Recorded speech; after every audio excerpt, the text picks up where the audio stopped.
жашымдан баштап эле мугалим болуп иштөөнү каалачумун. Ошол тилегиме жеттим. 1971-жылы университетти аяктап келип, ушул 15-мектепке география мугалим болуп келдим. 47 жыл иштедим.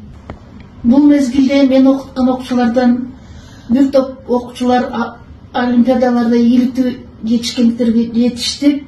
Майчинова деген окуучум Кырымдагы Артек лагерине барып эс алып келген. Азыркы учурда мен окуткан окуучулардын абдан көпчүлүгү коомдук жумуштардын иштеп жүрүшөт. Мен болсо ушул мектептеги тажрыйбалуу мугалимдердин Кидибаеванын, Айыпованын тажрыйбасына таянып, мектептеги бардык коомдук жумуштарга активдүү катыштым. Ошол мезгилде завуч болуп Иманкулова Гүлсара деген иштеп, мугалимдерге абдан чоң талаптарды койчу.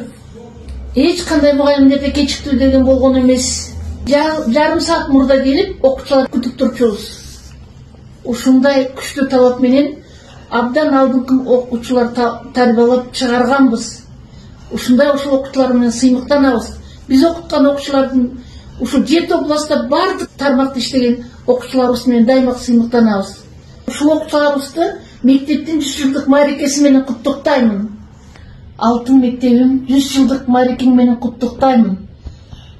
Мен сыймыктанам ушул мектебиме. Мектепте иштеп жаткан коллективге чоң ийгиликтерди каалаймын.